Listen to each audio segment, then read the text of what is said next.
efficient air.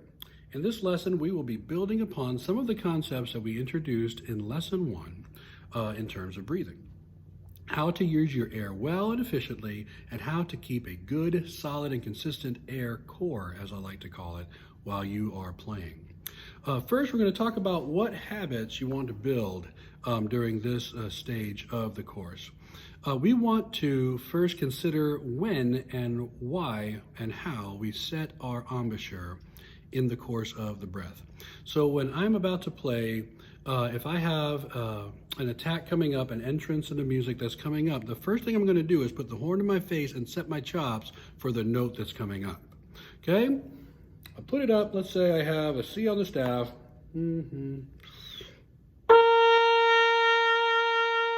That's the process I'm about to teach you, done quickly and habitually, but I'm going to break it down for you now.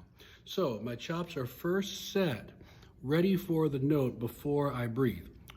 One thing to keep in mind is that you've always got enough air to play some random note in your lungs. If you didn't have some air in your lungs, they'd just be collapsed and stuck together, right? So there's some air, even if I don't breathe, I can still play that same note. However, it's not going to last very long, right? And I am not going to take my aperture apart. I'm not going to separate my aperture for the breath. This is so important, and I teach at a couple of universities, and I notice this in a good number of students playing. When they breathe in, their chops open. You're drawing air across the aperture, and you're about to breathe across dry chops. You're about to breathe, just like imagine a saxophone with a reed that's dry. That's not very good, and it's going to sound like fingernails on a chalkboard, right? We don't want that. So we wet our lips, put them together, and we're going to breathe in through the corners. Where did I get that? Directly from the Arbenz book. If you don't have one, you should get one. So when I breathe in, watch this, lips are together. So do that with me. Lips are together and wet.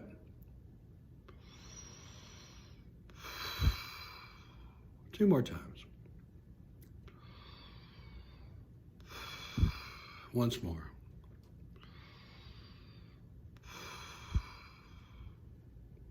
So my lips are set, and when I breathe in, I am not adjusting those lips at all.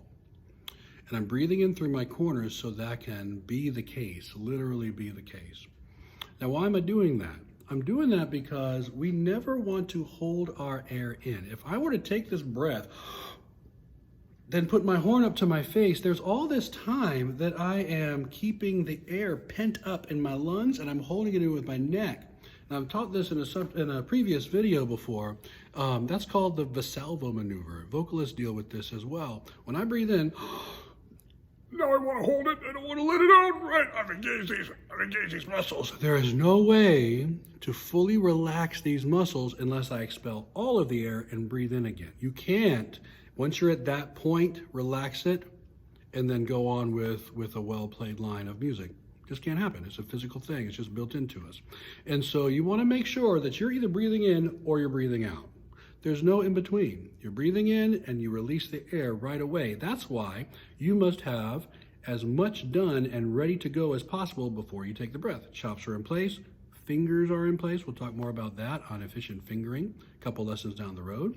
But these things are all in place, so when it's time to play, you're ready to play.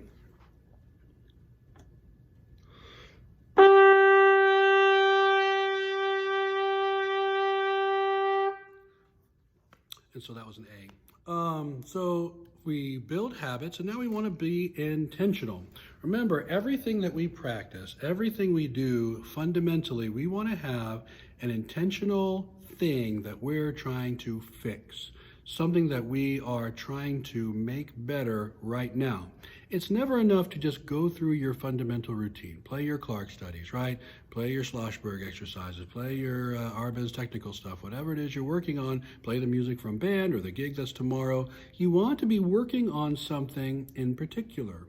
That way you're going to get actually something out of your practice, and when you finish practicing for the day, you'll actually be a better player. You won't just know a new song, you'll actually have better habits and be a better, more efficient player than you were, 30 minutes, an hour, 2 hours ago when you started the practice session. All right, so The things we want to be intentional about when we're working through the exercises that come with this lesson, the efficient air exercises. We want to keep what I like to call an efficient air core. An air core being, I like to imagine literally a cylinder of air coming out of my aperture, right? A cylinder of air that is just constant. It's always doing what it needs to do. I want you to picture, and you can even pause this for a minute and go to a kitchen or a bathroom, turn on the faucet and watch the water come out, okay? It's just free, flowing, and it's just unobstructed, and it just goes and goes and goes, right? That air, that water coming out of the faucet, that's what I'm talking about. That's what I want you to envision when you are, whenever you're playing anything.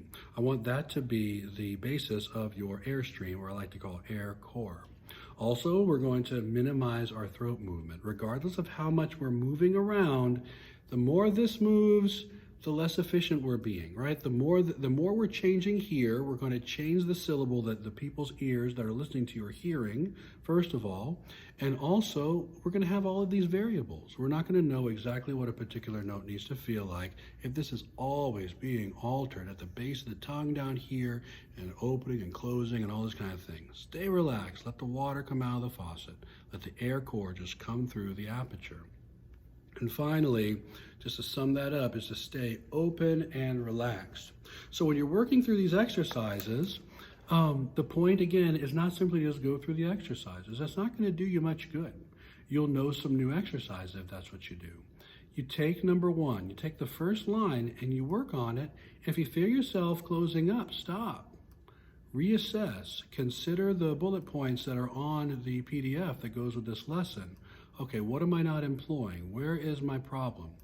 A practice session can be a time that you don't have to have the horn in your face the whole time. You can do some thinking. You can do a little research to help you before you put the horn up again. Whatever it is you need to do, but don't waste the time and spin your wheels in the practice room.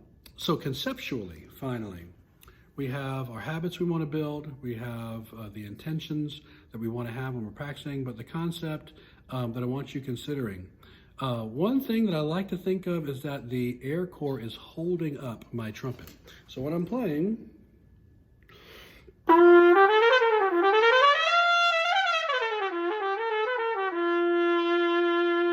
feel like that air is constantly just beaming through the instrument, and that is kind of holding my horn parallel to the floor. That's just something that helps me when I'm visualizing what should be happening, okay? Also, that my valves are cutting into that air core. So I like to imagine the air that I'm breathing out is going straight through these valve casings, and when I put a valve down, it's going down fast, it's going down intentionally, there's no hesitation, it's gonna cut into that air core to get a clean note change.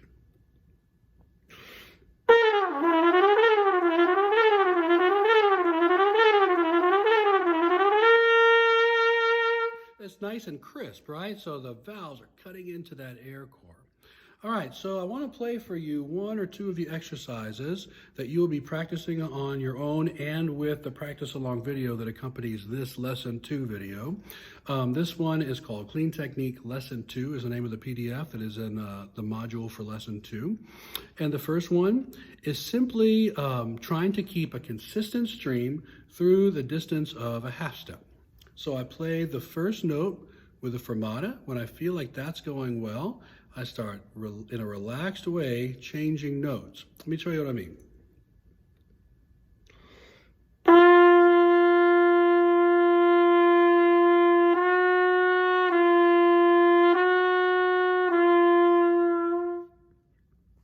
So when I play from the G to the A flat, the first thing I'm trying to think is don't make a monumental change here, okay? When you go from an open note to in an upwards direction to a place where your valves are down, that is a place that for some reason we build these habits to do all sorts of changing. And we don't want that to be the case. We get that from C, low C to the D flat / C sharp. We'll get that a lot. We'll get that an octave up as well. Anytime we're trying to play upwards from an open note, you're going to have this desire and probably a built-in habit that you've got over the years that you're just changing all sorts of things to make it happen. This is a gap that we have on the trumpet when we go from open to fingerings again, ascending.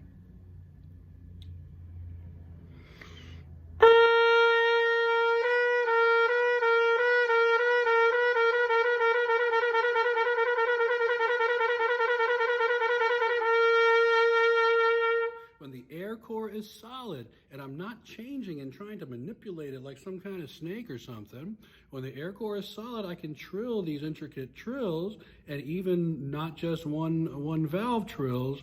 You can as well by using your air well. Another one you might have trouble with would be like an E to an F kind of situation.